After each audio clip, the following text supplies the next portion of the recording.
Hello, everybody. I'm here with your read aloud for today, and this is a book you might have heard by an author that we've read a couple stories by now. So, this is Wemberly Worried by Kevin Hinkes, and just from the title, I want you to think, and not just the title, also the picture on the front of the book. What do you think this could be about?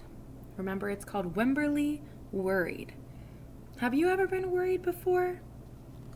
I definitely have been worried before. So let's read Wemberly Worried and let's see what Wemberly worried about. So this is Wemberly Worried by Kevin Hinkes. Wemberly worried about everything.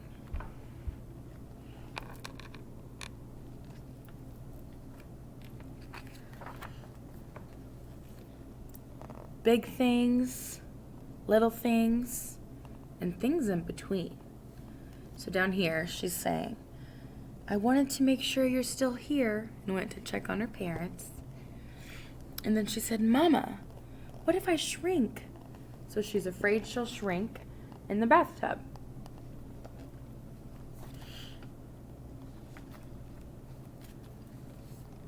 Wemberly worried in the morning. She worried at night, and she worried throughout the day. You worry too much, said her mother.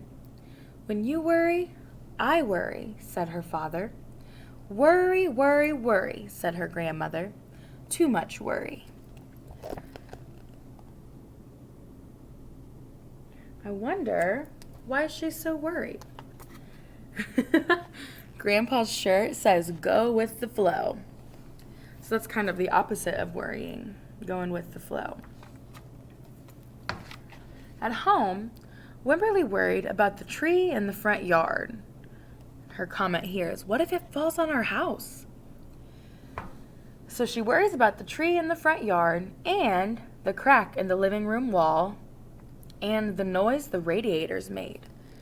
So up here, there's the crack in the living room wall, and she says, what if it gets bigger and something comes out of it? So she's worried about this crack in her wall at home. And she's worried about the noise that radiators make. So she said, what if there's a snake inside?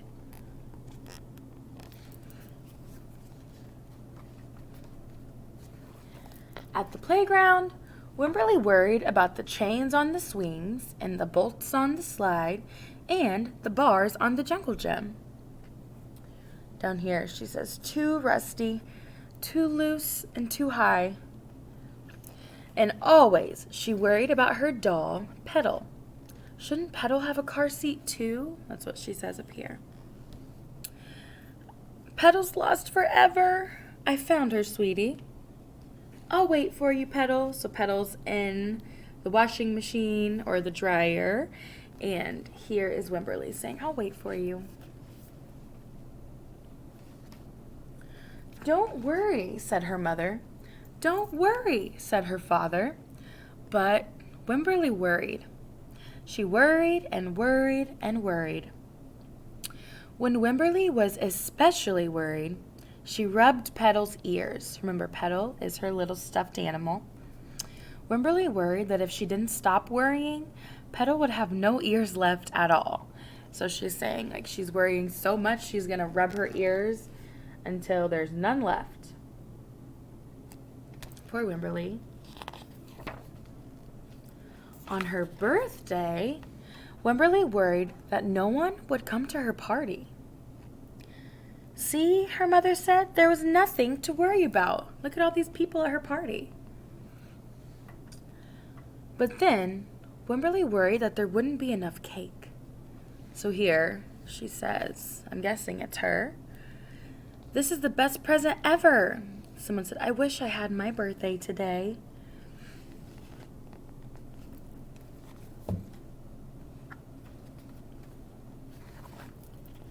On Halloween, Wemberly worried that there would be too many butterflies in the neighborhood parade. See, said her father, there was nothing to worry about. But then, Wemberly worried because she was the only one.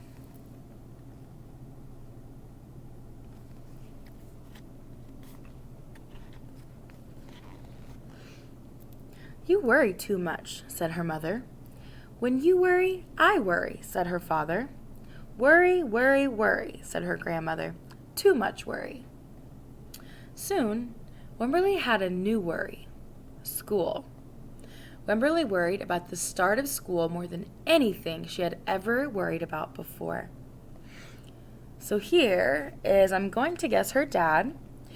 And he said, "I loved school." So he was trying to get her to be excited because, well, he loved school, so maybe she'll love school as well.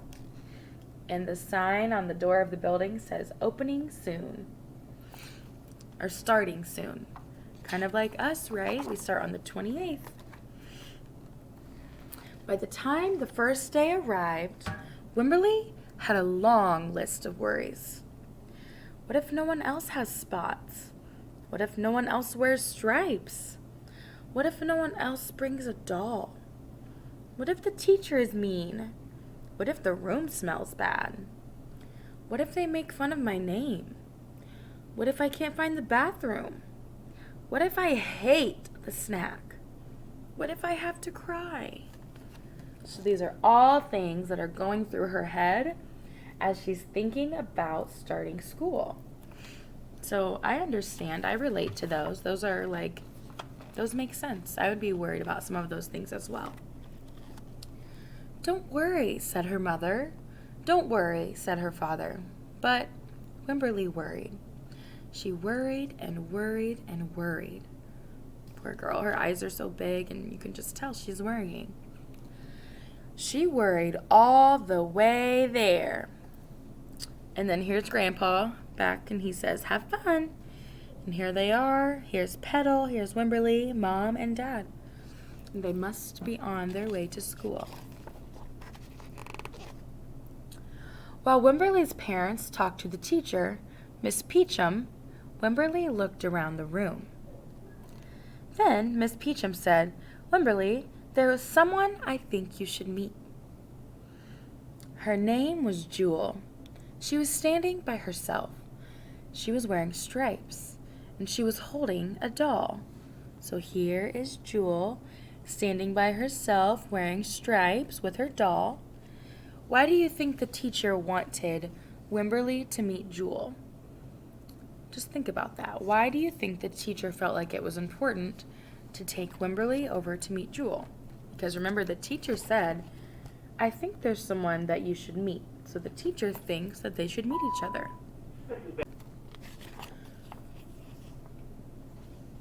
At first, Wemberly and Jewel just peeked at each other.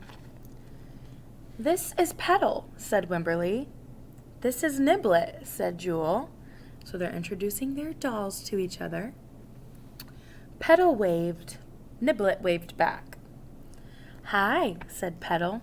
"Hi," said Niblet. "I rub her ears," said Wemberly. "I rub her nose," said Jewel. So she's already found a friend who has something in common with her. Thanks to Miss Peachum, right? Throughout the morning, Wemberly and Jewel sat side by side and played together whenever they could. Petal and Niblet sat side by side too. Wemberly worried, but no more than usual, and sometimes even less. Before Wemberly knew it, it was time to go home. So I think she had such an okay day, a good day, that she didn't even realize the day was almost over at school and it was time to go home.